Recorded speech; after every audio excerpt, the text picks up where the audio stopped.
Hola familia, welcome to the second episode of Dale con Yuli, hosted by La Yuli.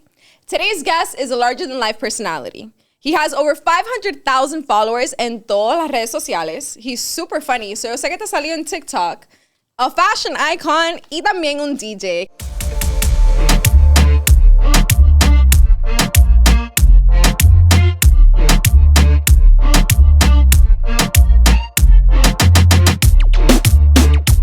All the way from Canada, EPTHELATINO.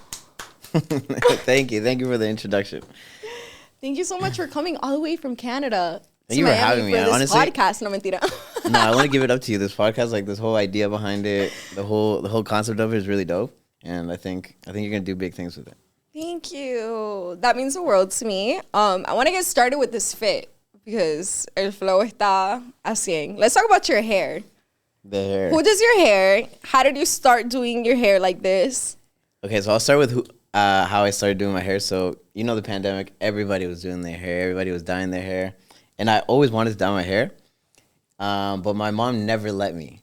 So during the pandemic, I was like, you know what? I'm gonna do it. I don't care. So I told her. She actually helped me do it the first time, and then for like the next year, I kept doing it, and I just kept trying different colors. And after a year, I got bored of the color, so I was like, you know what? Let's start doing some crazy stuff. And so ever since, my mom is the one, like, she does all of my hairstyles. And yeah, she always helps me with it. We have a good time doing it.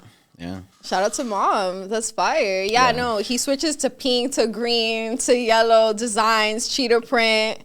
This man está en todo. I got to switch it up. It's become a part of my brand. So, like, now if people see me without it, they're like, they don't even recognize me. There's people that I feel like have never seen me without colored hair. So it's like, it's part of me now. Yeah, like if you would have pulled up with black hair here, it would have been like, you would have been like, so hey, yeah, you got to go do your hair. You got to go do your hair for the podcast. It's fire. Tell me about where you grew up and where you're from. So I'm born and raised in Mexico. I lived there until I was 10. And then when I was 10, I moved to Canada because my mom got married. So I've spent most of my life in Canada now. So I'm 25. I just turned 25 a couple of weeks ago. So I grew up most of my life, I guess, in Canada, which is a little bit different, but yeah. Yeah, Mexicans in Canada, Latinos in Canada, how's that? Cuando estabas creciendo, like your teenage years and everything? Because obviously Miami, like we're surrounded by Latinos. But over there, talk to me about that. In Canada is very different. Like growing up, I wasn't in like part of the culture much because I didn't have any friends that were Latinos. Like it's just very hard to find, especially where I'm at in Ottawa. It's hard. Like if you're not in the community, it's really hard to find people. But ever since I started doing social media, I think I've kind of reconnected with, you know, my roots, my culture. And now basically all of my friends are Latinos. Most of the people that I'm around are Latino. So it was definitely very different because I feel like I missed out on a lot of things growing up.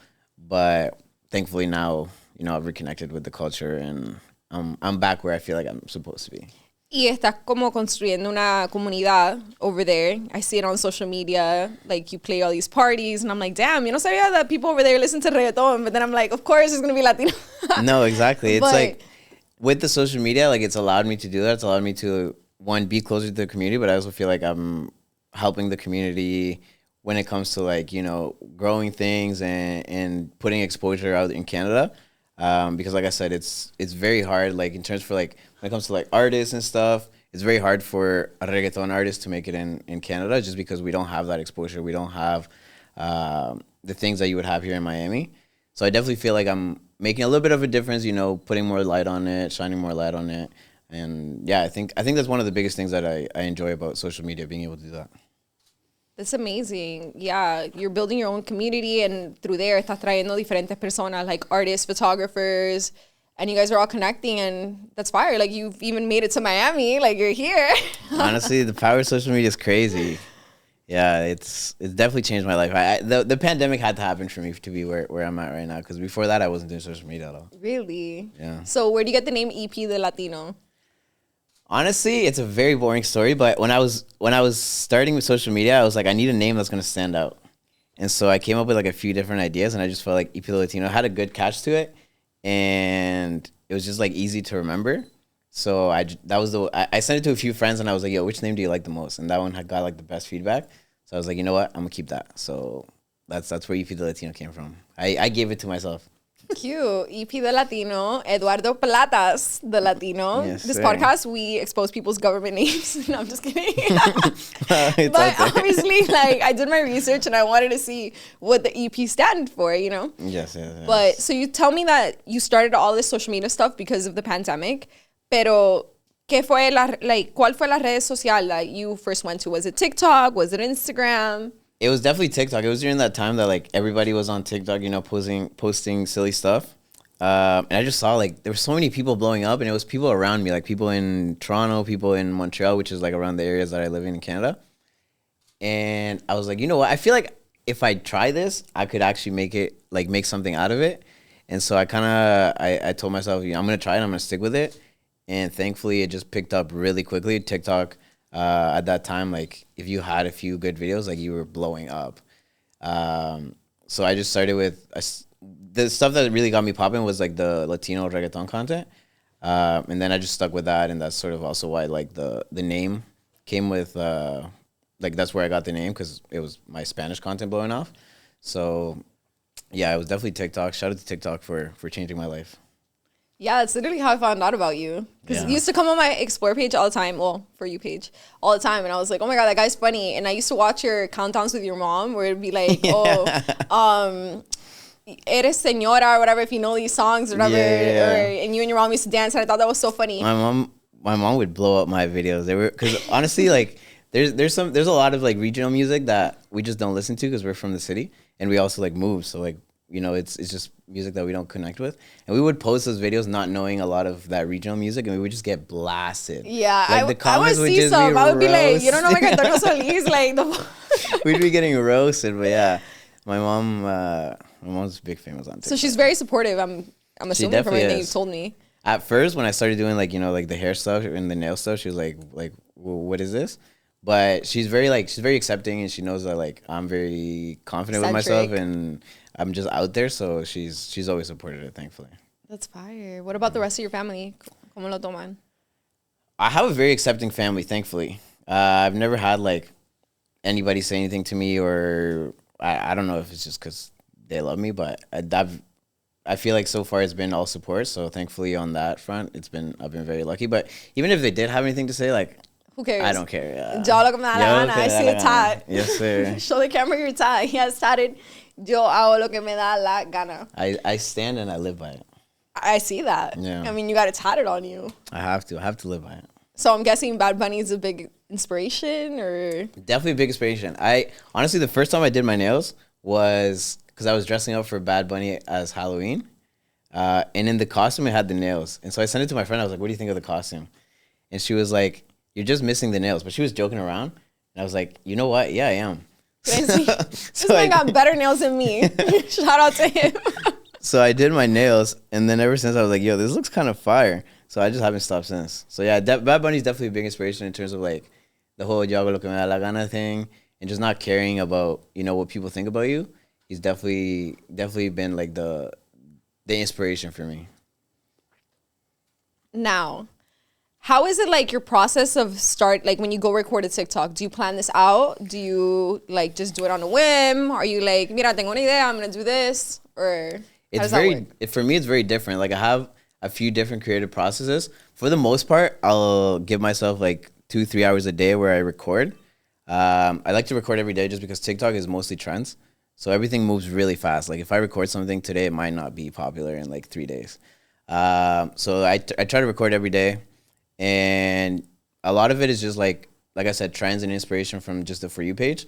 But sometimes I'll just like something will happen in my life and I'll be like, yo, I feel like people could relate to this. And then I'll make like a video relating to that.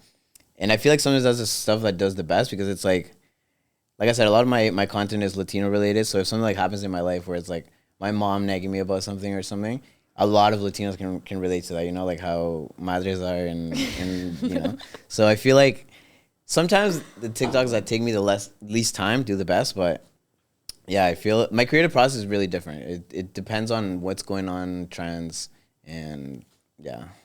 So EP's not just a TikToker, he's also a DJ, and he travels everywhere in Canada. Like his story, siempre la historia, él está aquí, allá, whatever. And he's always traveling for DJ purposes. I don't know like, eso se le llama como para tocar or what? Yeah, like a tour DJ, I guess. That's Yeah, what I'm a tour DJ. It's what I'm working towards. Yeah, I mean, he's here in Miami. He's going to play on Saturday at Pilos. We're plugging it in. So Shout out to hopefully, Pilos.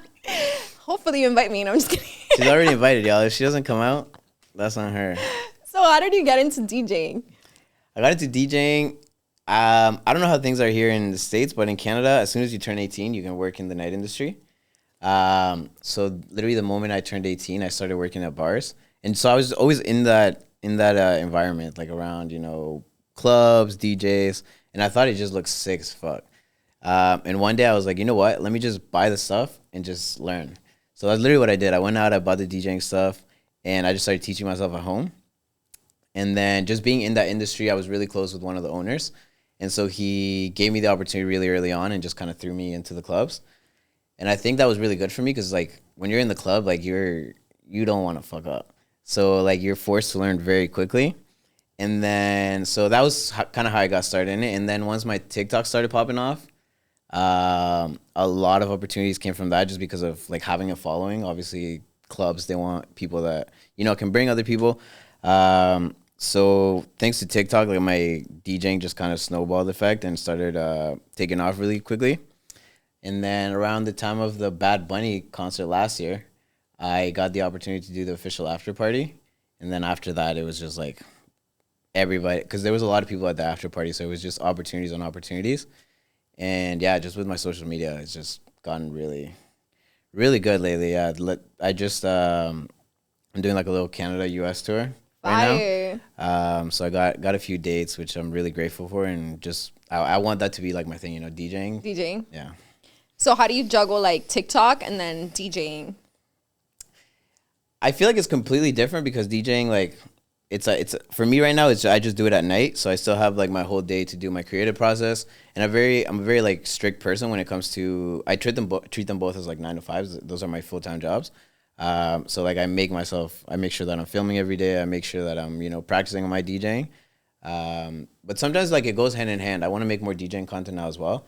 Because I feel like that's going to help me get more gigs. So I think it's going to be something that just moving forward is just going to, I'm going to be able to bounce it off each other. Have you, being that you are TikTok famous, I'm sure you get recognized out in the street all the time. No? Yeah, I mean, I wouldn't say I'm TikTok famous yet. I definitely think I have a good following. He has like 400,000. Like he's that's TikTok what I'm working famous, towards. okay? I do want to. You want to be humble. Like this is not the place to be humble. Okay? I definitely do get recognized, especially in Canada. Like I said, it's a really small community. So if I'm able to reach, like the Latino community in Canada, it's going to be very easy to get recognized. And thankfully I have. And when I go to concerts and stuff like that, where it's like just Latinos, where like the Karol G concert, Bad Bunny concert, it's just Latinos. So it's like my demographic. I do have a lot of people that like, come up to me and they ask me for pictures and stuff, which is honestly a really dope experience and humbling moment to be like, wow, like I'm actually doing something really cool. Yeah, I applaud that. I mean, I was not gonna tell this story, but gay, oh my God, I'm gonna tell you. So tell them what happened. All right, so we have a mutual friend in common. His name is Lost Boy Matt on Instagram. He's a photographer. Y él vino para Canada, right? I mean, él vino para Miami, de Canada. And he hit me up for a shoot, whatever. This was the second time we shot, I guess. And I pull up to his Airbnb because we were going to shoot there. And he comes out with someone else. And me being a fangirl, listen, I'm cool with like famous people, but like I like his content. So I was like, oh my God, I'm such a fan of you. And then they want me to like, thanks, you fucking weirdo. After that, I was like, how would I live this down? And then finally, when we followed each other on Instagram, I told him, I was like, hey, like that first time I met you, I was like, what's wrong with it? Nah, but listen, let me explain my side of the story, okay? So when we first came, Matt had told us he was going to shoot with you, and he told us who you were. So obviously I had seen you in the video, and I was like, oh my gosh, that's the girl from the video. So in my head, I didn't want to be, like a fanboy. So when she says to me, I recognize you, I didn't really know how to react.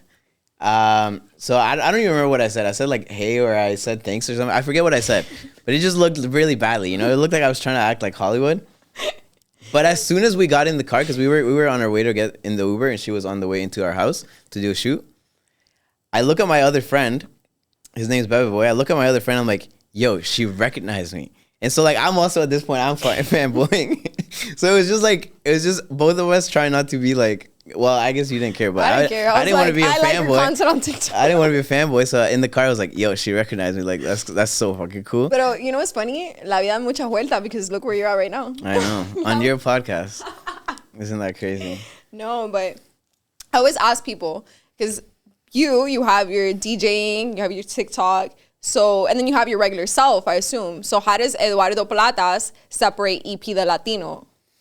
Like, do you have a moment sometimes? There's like a turn on that you're like turn on your alter ego.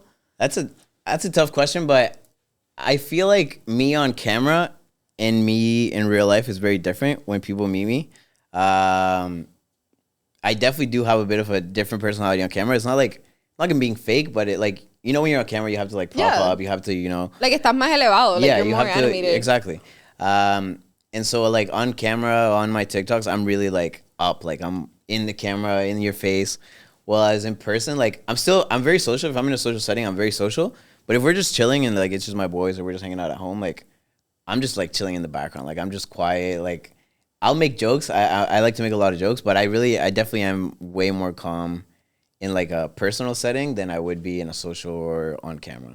I'm the same way. Like in these aspects, I'm like Yuli. Like when I'm chilling, 100%. I'm like chill. Like I don't really like to go up and like talk to people or do any of that. But like when I'm in like an event where I have to, tú me coges hablando with everybody. You know what I mean? I feel like if I was my online personality all the time, I would be so burnt out. Like my social battery cannot last that long. Yeah. It's just too much. Like it's honestly sometimes it's like a performance. When I'm filming a video, I feel like I'm performing a whole thing. And then I'm like, okay, now I can relax. Bueno, let's take a little break. We got some sponsors here, guys. You know, we're making it up. Estamos subiendo de rango. So I want you to try these alcoholic flushies, guys, okay? It's nothing crazy. Like, it's not gonna get drunk here. This is not, we don't promote that type of stuff. Pero, tú sabes, algo to lighten up the mood. She's trying to get me lit, yeah. So they are Flushies, Florida. Y ellos te llevan el flushie para tu casa, wherever you are. You could be at the beach, you could be at your house, you could be out in the street in La Sabuesera and you want a flushie, they'll pull up. So, bring them over. Hello, guys. I'm the sponsor.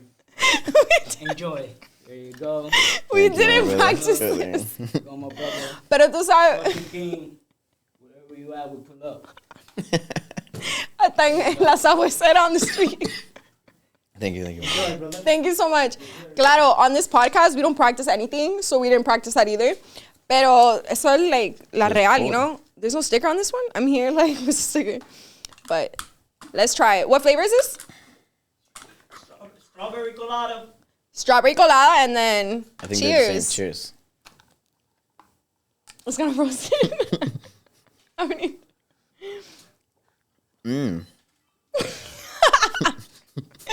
bro, it's so frozen. I can't like. You really gotta pull it. But That's good. how you know it's fresh. Ooh, that does taste like a Está pina riquísimo colada. to go to the beach, to go to It's the cool as pool, a mother. to be in the park. I'm not gonna say to drive because we don't do that, okay? But like, you know, you pull up to your shorty's crib, like traje, and then, you know, y'all will have a good time. But shout out to Flushy's King. This is good. Como dije, they pull up to your crib, they pull up everywhere, and tienen una pila de sabores. These are the strawberry colada ones, and they're fire. So shout out to Flushies. I'm gonna definitely get lit. That's what you're into? No, No. I'm just kidding. It's good, so I'm gonna finish this. You like it? Mm-hmm. It's perfect. Yeah. They're really good. And they're very cute, too. But that's how you know it's fresh, because it still has the ice. So Keep it fresh. So, when you're in the club playing, which artist como que prende la fiesta? For me, it honestly depends. I think it depends on the crowd. If it's like a younger crowd, I know I have to play like, you know, Bad Bunny, Rauw Alejandro, mostly Bad Bunny. Honestly, with any crowd, if you play Bad Bunny nowadays, it'll go crazy. But if it's an older crowd, I try to play like, you know, old bangers. I try to play Wisin y Yandel, Tego Calderon, because I feel like, you know, the age demographic obviously changes a little bit, and people listen to different things. So I think that's one thing that like you have to be conscious of. Like not everybody's gonna enjoy the same things. But definitely I would say if you're with a younger crowd, Bad Bunny, can't fail. And then if you're like with an older crowd, de las viejitas. De las viejitas. Always. Fire. Can't go wrong with Is that what with you're old gonna do? reggaeton. What are you gonna do at Pilos? He's gonna sneak peek. Honestly, we're gonna have to see who's there. We're gonna have to see the crowd. It's know like what's our going on. demographic. I would say probably. Como estamos en el medio, like we can enjoy both. I would say probably a mix. Like hit it back and forth. Go You're back. like, te suelto el pelo. Bangers, yeah, no. But honestly, the one thing about me, and like I think a lot of people recognize it too, is I like to play a lot of old reggaeton, because like it brings like it's nostalgic and people love hearing that shit. So like it turns up the crowd super hard, and so like if it was for me, I would play a lot of like old reggaeton wherever I went. But sometimes you can't. ¿Cuál ha sido your worst experience DJing? If you can tell me. I just want this. So there's been a few. Every time I go to, it's called Montreal, so it's like a 2-hour drive from where I live. I go to play there at least once a month, and every time I go, something happens. Whether it's like my controller doesn't work, my laptop doesn't work. One time my hard drive just completely fried.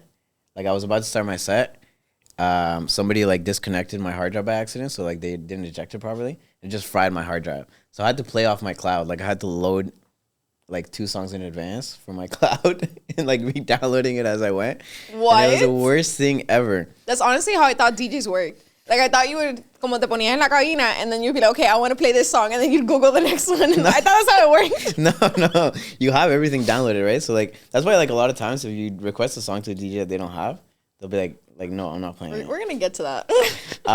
But this time like I literally had no option. I had no hard drive and I didn't bring a backup. So I was literally I would know what song I want to play next, so I'd have to like go look it up in my drive or my cloud and like download it.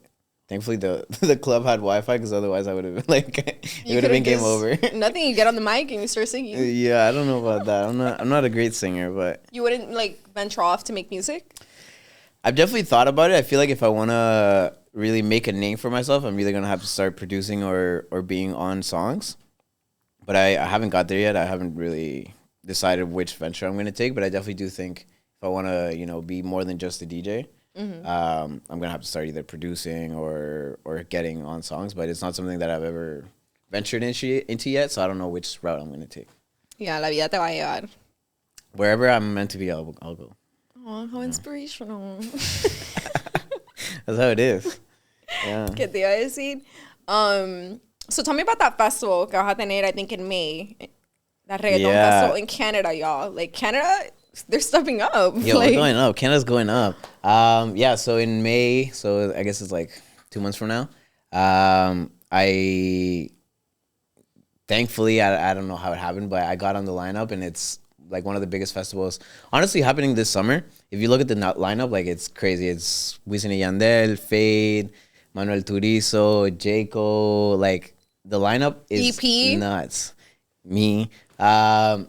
So yeah, I thankfully I got really lucky. I had to connect in the festival, and they literally got me on the lineup like a day before it was released. I wasn't supposed to play in it, and he was able to pull some strings, and he got me on the lineup, and so now we're playing on the same stage as Fade.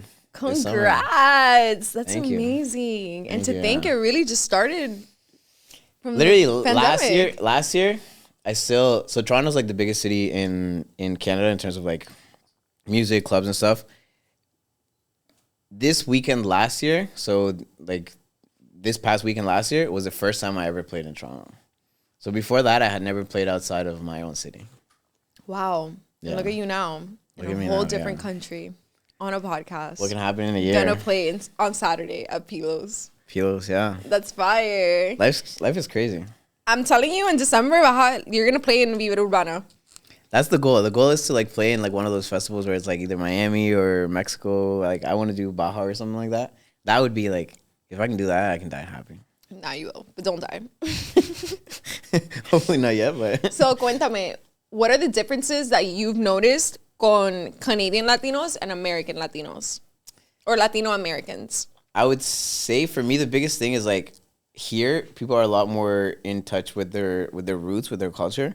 Like here, you hear a lot of Spanglish, a lot of, like in Miami, I feel like people mostly speak Spanish, not even English. Whereas if you go in Canada, like I've said it already, but it's really hard to find people within our culture. And even when you do, a lot of them don't speak Spanish. A lot of them, like, they're just not in touch with the culture. So being here, like, even when I went to LA, it was the same thing. I felt like I was back at home. In Mexico. Yeah, I felt, yeah, exactly. Because, like, people, like I said, it's their first language. They're speaking it everywhere. Friend You groups. see more representation. 100%. So I think the biggest thing is, like, people are just more in touch with their culture, and it's just, you're just more exposed to it. Wherever you go in Miami, you're gonna, like, you're speaking Spanish. Oh, yeah. And in Canada, it's like, unless you're with, like, your close friends or your family, like, nobody's speaking Spanish. Really? And growing up, like, was listening to reggaeton a thing, or like? For me, thankfully, it was just because I grew up in Mexico, so, like, I had already come with it. But I feel like if I had grown up in, like, from birth in Canada, I don't know if that would have been the case, because my mom doesn't like reggaeton. She doesn't listen to it, so I feel like it wouldn't have been introduced to me at home. Mm-hmm. And then probably in school it'd be like even rare. It's all Drake. I mean, it's Canada. I'm just kidding. It's all Drake. But no, I feel like if I had grown up there, I probably wouldn't have explored much reggaeton until I was older. So cuando Drake hizo la canción con Bad Bunny, how was that for you? Because it was like your two worlds are meeting. It was. Honestly, it was. It's like I still want more. Yeah. I still want Drake and Bad Bunny to do more, but it was really dope. It's really dope to see, you know, how far reggaeton has come in the past few years, because it's like I don't think many of us ever imagined it being as big as it is now. I mean, it's honestly probably the biggest, if not biggest, genre in the world because of just everything that's been happening lately. So it's really dope. It's fire. Honestly, I love seeing like artists like grow and do all like. Fate just had a Billboard cover, which is like, whoa, you know. Yeah. Obviously, Bad Bunny killing it. And like, viendo todos estos artistas como que not putting on the map, because we've always been, on the map. Yeah, but like... to a different extent, to a different level. Exactly. And all in Spanish, which I love. Like, there's no crossover. There's no like singing in English. It's like, you're getting what you're getting, and you're getting it in Spanish. 100%. And I think a lot of people are buying into it. And I think it's going to be really dope to see just where the industry goes in the next few years with, you know, just how much we're taking over. It's crazy. Yeah. And social media too. Like, you see media, a lot I of feel like social media is a big part of it. For sure. A big reason of why it's taken off so big. Yo siempre veo on TikTok like people like that aren't Hispanic listening to Bad Bunny songs or reggaeton songs Doing or the like trends and stuff. doing the Spanish trends, and I'm like, you don't even know what that song is saying, but it's so cute. You know, it's wholesome. It's good to see. Like it honestly, even if they don't understand it, it's just like they're buying into the culture, and I think that's good for us one way or another. Of course, and music is universal. Aunque tú no la entiendas, like it just 100%. speaks to you. So Speaks to you. talk to me when you're like DJing, when you're up there. How does it feel? Because like when you're at the club and you're kind of lit, you kind of feel like, whoa, like, you know. So how does it feel for you when you basically control everybody's energy in the club? Like if you put a bad song, like that's it, you killed it. It's honestly like I still get nervous DJing because I always want to have a good performance. For me, it's like I said, I treat it like my job. So every time I DJ, I still get nervous. Because it's like you said, like you put on one song or like you mess up one transition that's noticeable, and everybody's like, "What's going on?" So it's really dope being able to control the vibe in a room. It's like it's a feeling that like I don't think I can compare it to anything else. And being able to, you know, see that people had a good night and they left and they're like, "Yo, the DJ was sick." That's one of the best feelings in the world, but it's also very nerve-wracking because it's like you mess up one transition, everybody's like, "Yo, DJ okay?" Like, what's going on back there? Do you practice? Yeah, I do practice at home. Thankfully, in the pandemic, I had so much free time that I was practicing a lot. And I think that's also what helped me once I came out of the pandemic. But yeah, I feel like as a DJ, you have to keep practicing. If there's so many DJs in the world that like you have to find something that makes you unique. And it's really hard to find that just DJing at the club because like I said, you don't want to mess up. It's hard to try new things right on the spot. So yeah, you do have to practice. But you can use TikTok for that. What do you mean? Like to explore and venture out and like do crazy stuff. Like, you know what you should do? What should I do? I'm just like throwing this out Social here. media manager. Okay, so I love regional Mexican music. I love corridos. Mm-hmm. You would not think, but I do. You should do like a mix with reggaeton. You think? Like a pop-in, like, you know, Fuerza Regida or something. Like you should like transition. The thing about that stuff is like it's like mixing is easy. You can mix one song to the other, but if you want like to intertwine songs, that's when you have to learn producing. And I'm not there yet. So I feel like if I want to even get into like remixes and stuff like that, I have to learn at least a little bit of producing. because there's only so much you can do with like actual DJing. I would love to see that because they be Something having that- some bops. Something that I'm gonna have to explore for sure. I need more DJing content. That's my thing. Like a lot of people, they'll see my social media and they don't know I'm a DJ. Because you're hella funny. So he has a lot of videos donde él está. He has like 400,000 views or whatever. He's so funny. Like, I so do unless you mostly like comedy, yeah. explore, como que you wouldn't know. That's dope though. Yeah, Yeah, it's like a that's- different side that you would never expect. It's good because it's like, it doesn't just make me a DJ and it doesn't just make me a content creator. But I feel like if I want to reach like a new level of DJing, gigs and stuff like that, I feel like I have to implement it more into my content just so that I have that recognition and, have more people reaching out. No, I totally understand. So, 100%. like I was asking about regional Mexican music. Do you like listen to it or is I that do not really now. into your culture? Because, you do. No, I do now. Like I said, growing up, my mom also doesn't like regional music. So it's not something that I was exposed to much. But now that I'm on TikTok, it comes up all the time. And ever since we started getting flames on those videos, I was like, you know what? I have to learn some Let of me this explore music. my culture before Yeah, they eat I me need up. to. Because, bro, some of the comments were actually bad. It was like, yo, like, you guys are not Mexican. Like, my mom lived there her whole life. And they're like, she's not Mexican. Like, what? But yeah, ever since then, I definitely started diving a little bit deeper into it. So I listen to it a little bit more now. And I'm more accustomed to it. You're like, getting into it. Here and there, No, I feel you. Yeah, TikTok can be crazy. Do you get a lot of hate comments? I don't think so. I don't know if it's because I don't pay mind to it. I do get like the odd comment like, oh, he has his nails painted and stuff like that. But Bro, it's 2023. Like, for me, like when I do get hate comments and I see them, I honestly laugh. To me, it's really funny. Because I have really tough skin and like you could say whatever to me and it's not gonna bother me. But I think it's just because I don't notice it. But I don't think I get a lot of hate. that's good. No, I feel like social media is a blessing and a curse at the same time.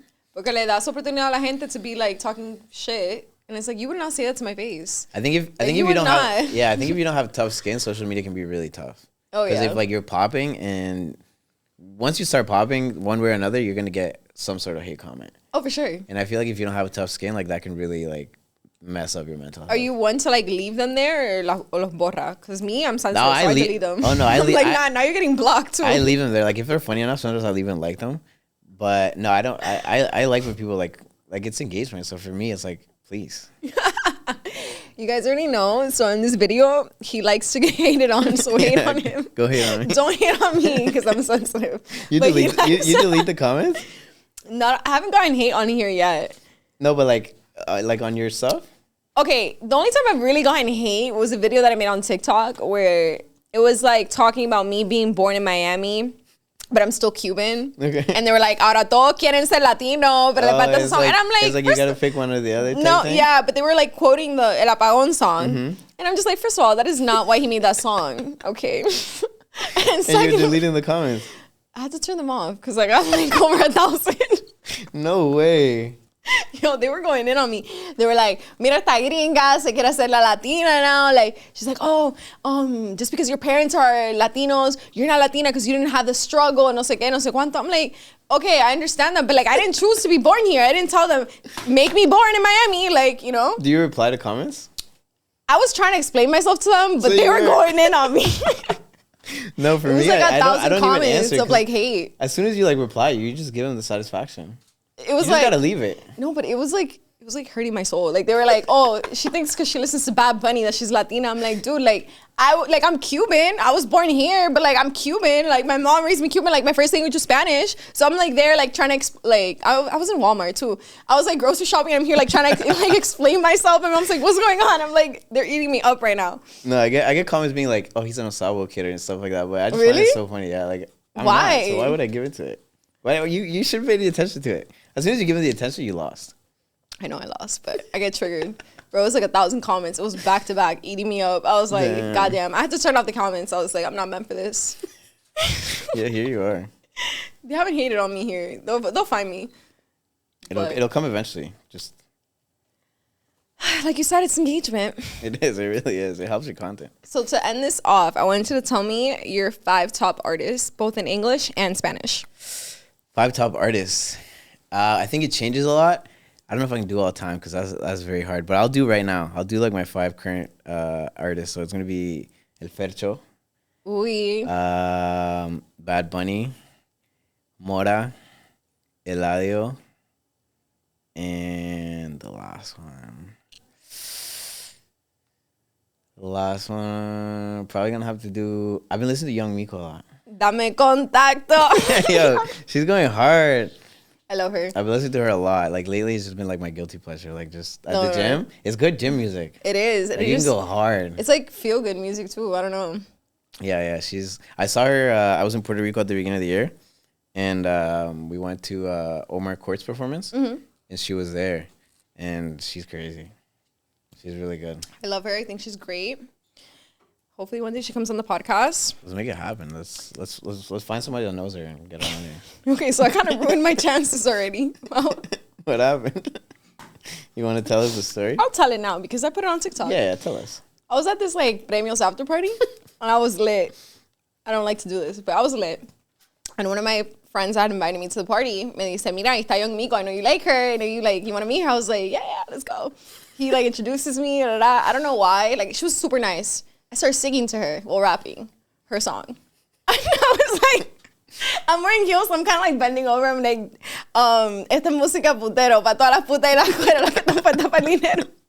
And she's like, She clapped? No, she didn't. she's looking at me like, She didn't say anything? she was like, good job. Oh, no. She's definitely not coming out here. I feel like you can make a good story out of it. Listen, I love you. I was lit and I thought it was a good idea to sing her song to her. And then that was it? She just walked away? I walked away. My friend was like, yeah, it's time to go.